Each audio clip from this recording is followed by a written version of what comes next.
नमस्कार दोस्तों, स्वागत है आपका आज के हमारे इस वीडियो में। दोस्तों, आज हम बात करेंगे धनतेरस के दिन कहाँ दीपक जलाने से खाली घर पैसों से भर जाएगा। आप सबको पता नहीं होगा कि आखिर धनतेरस के दिन दीपक क्यों जलाते हैं। आप में से अधिकतर लोग बोलेंगे कि माँ लक्ष्मी को प्रसन्न करने के लिए दीपक जलाते हैं। तो यह बात कुछ हद तक ठीक है, लेकिन इसके अलावा कुछ बड़ा कारण है जिसके चलते हम धनतेरस के दिन दीपक जलाते हैं। दीपक जलाना इतना क्यों है ज़रूरी? अगर आज का वीडियो मिस कर दिया तो सारी ज़िंदगी रोते रहोगे, क्योंकि आपको यह पता होना चाहिए दीपक क्यों जलाते हैं और इसके लाभ क्या है। तो दोस्तों, 29 अक्टूबर दिन मंगलवार को धनतेरस है। धनतेरस के दिन आखिर दीपक क्यों जलाते हैं, आइए इस वीडियो में जानते हैं। साथ ही साथ में आप लोगों को एक ऐसी गुप्त जगह में दीपक जलाने की बात बताऊंगा, जिस जगह में अगर आप 5 दिन तक दीपक जला लेते हैं तो साक्षात माँ लक्ष्मी आपके घर में आ जाती है। न चाहते हुए भी आपके सेवा भाव को देखकर माँ लक्ष्मी को अगर उस जगह पर 5 दिन तक दीपक जला दे तो आना पड़ता है। आपकी कंगाली, आपकी गरीबी, आपके जीवन में चल रही परेशानी, कष्ट एवं कोर्ट कचहरी के मामले चल रहे हो, उससे भी दूर करना पड़ता है। वीडियो ध्यान से देखना, तब आपको समझ में आएगा। देखिए, देश के अधिकांश भागों में यम के नाम पर दीपक दान, दीप दान करने की परंपरा है। तो देखिए, दीपावली के 2 दिन पूर्व धन्वंतरी त्रयोदशी के सायंकाल में मिट्टी का कोरा दीपक लेकर के आते हैं। इसमें तिल का तेल डाल करके नवीन रुई की बत्ती रखते हैं, या फिर सरसों का तेल है, या फिर हो सके तो आप घी का दीपक भी जला सकते हैं। तो आप अपने सामर्थ्य अनुसार दीपक जलाते हैं, लेकिन आखिर यह दीपक क्यों जलाते हैं, इसके पीछे क्या कारण है, सारी जानकारी आइए इस वीडियो में मैं आप लोगों को विस्तार से बताऊंगा। लेकिन आपसे उम्मीद है कि आप हमारे चैनल पर नए हैं तो चैनल को सब्सक्राइब कर लीजिए, ताकि इसी तरह का वीडियो अपलोड हो और आप इस वीडियो का लाभ ले सकें। तो दोस्तों, वास्तव में हम दीपक क्यों जलाते हैं और हमें दीपक क्यों जलाना चाहिए, और वास्तव में इस वीडियो को देखने के बाद आपको एक एक्स्ट्रा लाभ मिलेगा कि आपके घर से गरीबी, जन्मों की जो कंगाली है वह चली जाएगी। कहते हैं कि बहुत साल पहले हंसराज नाम का एक प्रतापी राजा था। एक बार वह अपने मंत्रों, सैनिकों और अंग रक्षसों के साथ जंगल में शिकार खेलने के लिए गया। संयोग से राजा सबसे बिछड़ करके अकेला रह गया और भटकते हुए एक अन्य राजा जिसका नाम था हेमराज के राज्य में पहुंच गया। कथा ध्यान से सुनना, तभी आपको समझ में आएगा, और कमेंट बॉक्स में जय माता लक्ष्मी जरूर लिखना। तो हेमराज ने थके हारे हंसराज का भव्य स्वागत किया। ठीक है, उसी रात हेमराज के यहाँ पुत्र का जन्म हुआ। इस खुशी के अवसर पर हेमराज ने राज्य के उत्सव में सम्मिलित होने के लिए आग्रह के साथ हंसराज को कुछ दिन तक वहाँ ठहरने के लिए रोक लिया। बच्चे की छठी के दिन एक विचित्र घटना घटित हुई। ध्यान से सुनना। पूजा के समय एक देवी प्रकट हुई और बोली, आज शिशु की जो इतनी खुशी मनाई जा रही है, यह अपने विवाह के 4थे दिन मृत्यु को प्राप्त हो जाएगा। इस भविष्यवाणी से सारे राज्य में शोक छा गया। हेमराज और उसके परिजनों पर ऐसा समझो कि वज्रपात हो गया हो। पहाड़ के समान जैसे दुख आ गया। सबके सब हसतभम्ब रह गए, चुप रह गए। इस शोक के समय हंसराज ने राजा हेमराज और उसके परिवार को बिल्कुल ही आश्वासन दिलाया और विचलित ना होने का आश्वासन दिलाया, और बोला कि इस बालक की रक्षा मैं करूँगा और संसार की कोई भी शक्ति इसका बाल बाका का नहीं कर सके। इसकी रक्षा मैं स्वयं करूँगा। ध्यान से सुनना। तो हंसराज ने यमुना के किनारे एक भूमिगत किला बनवाया और उसी के अंदर राजकुमार के पालन पोषण की व्यवस्था करवाई। इसके अतिरिक्त राजकुमार के प्राण रक्षा के लिए हंसराज ने सुई के ब्राह्मण से अनेक तांत्रिक अनुष्ठान, यज्ञ, मंत्र, जाप आदि की व्यवस्था भी करवा रहे। धीरे धीरे राजकुमार युवा हुआ। उसकी सुंदरता एवं जो तेज था, उसकी चर्चा सभी तरफ बिल्कुल ही संसार में फैलने लगी। राजा हंसराज के कहने पर हेमराज ने राजकुमार का विवाह भी करवा दिया। जिस राजकुमारी से युवराज का विवाह हुआ था, वह साक्षात लक्ष्मी लगती थी। ऐसे सुंदर वधू की जोड़ी जीवन में किसी ने नहीं देखी थी। विधि का विधान। विवाह के ठीक चौथे दिन यम के दूत राजकुमार के प्राण हरने के लिए आ पहुँचे। कथा ध्यान से सुनना दर्शकों। अब अभी राज्य में मांगलिक समारोह ही चल रहा था कि राज परिवार और प्रजाजन खुशियां मनाने में मग्न थे कि राजकुमार और राजकुमार की छवि देख करके यमदूत भी वहां पर आए और विचलित हो उठे। किंतु राजकुमार के प्राण हरण का अंतिम कार्य उन्हें करना ही पड़ा।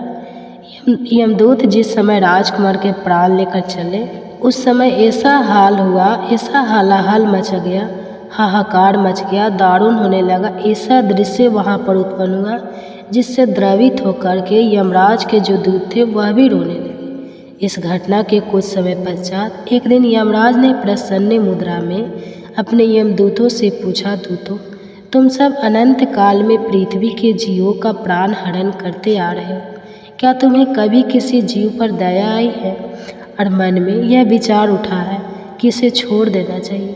ध्यान से सुना तो दर्शकों, यम के दूत एक दूसरे का मुंह देखने लगे और यमराज ने उनके संकोच को भागकर उन्हें उत्साहित किया।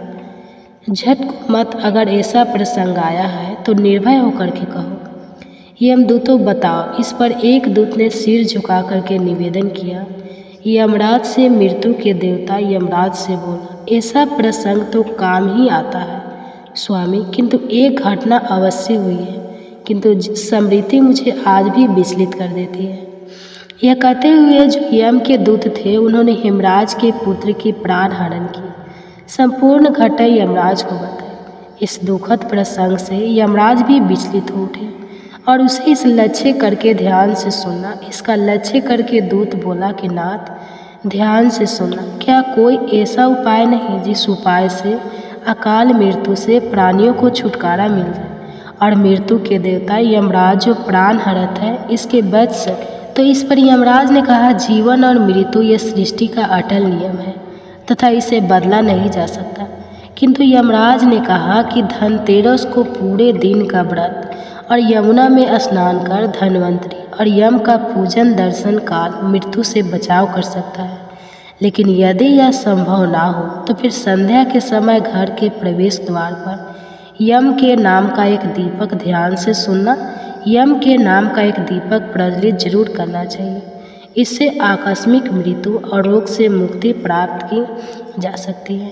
स्वयं यमराज ने बताया है कि अगर कोई भी व्यक्ति अगर धनतेरस के दिन यम के नाम से अगर दीप जलाए तो बिल्कुल ही कैसा भी आपके जीवन में अकाल मृत्यु आने वाली हो, बुरा समय आने वाला हो या फिर किसी के काल सर्प दोष जीवन में चल रहा है, वह दोष समाप्त हो जाता है। इसके पश्चाताप धनतेरस के दिन हो सके तो धन्वंतरि जी के लिए प्रवेश द्वार पर यम के लिए और माता लक्ष्मी के स्वागत के लिए बिल्कुल ही दीपक जलाना चाहिए। यह भी कहा जाता है, शास्त्रों में लिखा है कि पितरों के नियमित हेतु अगर शमशान में इस दिन दीप दान किया जाए दक्षिण दिशा की तरफ, अगर पितरों के नियमित हेतु इस दिन दीप दान किया जाए तो आपके पितर अगर यमलोक में किसी कारणवश भटक रहे हैं, उनकी आत्मा ने अगर मोक्ष नहीं पाया है तो दीप दान करने से उनकी आत्मा को मोक्ष की प्राप्ति होती है, उन्हें प्रकाश की प्राप्ति होती है। और सभी पवित्र हिस्सों में जैसे कि लक्ष्मी स्थान है, धन स्थान है, व्यापार स्थान है और वाहन स्थान कहा गया है, बहुत सारे हमारे घरों में स्थान होते हैं, तो सभी स्थान में इस दिन पवित्र दीपक जरूर जलाना चाहिए। माँ लक्ष्मी का इस दिन वरदान भी है। एक कथा के अनुसार माता लक्ष्मी ने स्वयं कहा है कि जिस घर में धनतेरस के दिन कल की मैंने कथा में बताया था, आप सभी दर्शकों को जरूर पता होगा, जिस घर में अगर धनतेरस के दिन 13 दीपक जलते हैं, 13 दीपक ही आपको जलाने हैं। धनतेरस के दिन 13 दीपक जलाते हैं तो ऐसे घर में मैं मजबूर होकर के साल भर निवास करती हूँ और ऐसे घर को धन दौलत से परिपूर्ण बना देती हूँ। और अगर वह व्यक्ति फिर आने वाली धनतेरस के दिन 13 दीपक जला दे तो मैं फिर उसके घर में रह जाती हूँ। अर्थात अगर आप आजीवन माँ लक्ष्मी को प्रसन्न करना चाहते हैं, आप चाहते हैं कि माँ लक्ष्मी आपके घर से ना जाए, आपके घर में धन दौलत एवं सुख संपत्ति एवं यश कीर्ति की प्राप्ति हो, तो आप अपने घर में धनतेरस के दिन दीपक जरूर जलाएं, चाहे आप सनातन धर्म से जुड़े हो, चाहे आप सनातन धर्म को नहीं मानते हो। अगर यह कार्य करके जरूर देखना, आपका घर धन दौलत से जगमगा उठेगा। माँ लक्ष्मी की कृपा से आपके घर में धन दौलत आएगी। कभी कभी आपने देखा होगा ऐसे लोग होते हैं जिनके घर में यथार्थ धन दौलत होती है, लेकिन ऐसे व्यक्ति को सुख एवं शांति प्राप्त नहीं होती है।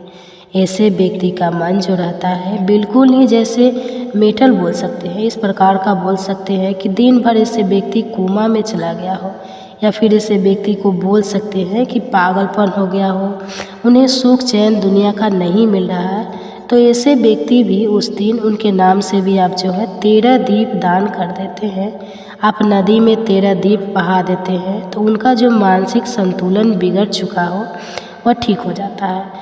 और हो सके तो इस दिन धनतेरस के दिन हमारे धर्म शास्त्रों में लिखा है, अगर कोई भी व्यक्ति धनतेरस के दिन पीपल का वृक्ष, कूलर का वृक्ष और बेल का वृक्ष, ये 3 में वृक्ष बता रहा हूँ, इन्हें देव वृक्ष बोला जाता है। एक बात का थोड़ा विशेष ध्यान रखें, क्योंकि इस साल तेरस में 23 अक्टूबर को क्या है, रविवार का दिन पड़ रहा है। तो आप जो है पीपल के नीचे में दीपक मत जलाइए, आप जो है गूलर पेड़ के नीचे में या फिर आप जो है बेल के वृक्ष के नीचे में दीपक जरूर जलाएं। हमारे धर्म शास्त्रों में लिखा है, जो व्यक्ति बेल के नीचे में संध्या काल में दीपक जलाता है, तेरस से लेकर के आपको भाई दूज तक 5 दिन जलाना होता है। 5 दिन नहीं, आपका समर्थ नहीं है तो आप जो है 3 दिन जरूर जलाइए। कोई व्यक्ति शाम के समय में 3 दिन अगर बेल वृक्ष के नीचे में तेरस, 14 और अमावस्या अर्थात दीपावली को 3 दिन अगर दीपक जला लेते हैं तो माँ लक्ष्मी ने स्वयं कहा है, क्योंकि जड़ में समस्त तीर्थ निवास करते हैं। बेल के माता कात्यायनी इनके पत्ते में निवास करती है और इनके मूल भाग में ब्रह्मा जी का निवास करते हैं। इसके मध्य भाग में विष्णु तथा पेड़ के संपूर्ण हिस्से में भगवान शंकर निवास करते हैं। बेल का वृक्ष पार्वती और माँ लक्ष्मी का स्वरूप कहा गया है और यह साक्षात जगत पिता भगवान शंकर को इनके पत्ते चढ़ते हैं, समस्त देवी देवताओं को चढ़ते हैं। बेल का वृक्ष को छूने मात्र से व्यक्ति के पाप का शमन हो जाता है। तो 3 दिन लगातार आपको बेल के वृक्ष को छूना है, धनतेरस के दिन, 14 के दिन और आपको छूना है दीपावली के दिन। कैसे भी आपके जीवन में, कैसा भी आपके शरीर में दोष चल रहा हो, आपके जीवन में कठिनाई चल रही है, वह सारी कठिनाई दूर हो जाती है। और 3 दिन लगातार आपको दीपक जरूर जलाना है बेल वृक्ष के नीचे में। बिल्कुल नहीं, आप खुद देखना, माँ लक्ष्मी आपके घर में आकर के आपको किसी न किसी माध्यम से धन दौलत प्रदान करेगी, चाहे आपको रोजगार देगी या आपको व्यवसाय के माध्यम से धन प्रदान करेगी, लेकिन किसी न किसी माध्यम से आपके घर में 10 दिशाओं से धन आना शुरू हो जाएगा। और देखते ही देखते आप कुछ दिनों के भीतर में धन दौलत से परिपूर्ण होकर के दूसरों को बहुत ही ज़्यादा दान देने में समर्थवादी शुभकामनाएं हो। तो ये थी आज की वीडियो, आपको कैसी लगी? अगर वीडियो अच्छी लगी हो तो वीडियो को लाइक करें और ज़्यादा से ज़्यादा फैमिली फ्रेंड के साथ शेयर करें ताकि दूसरों को भी जानकारी हो सके। धन्यवाद।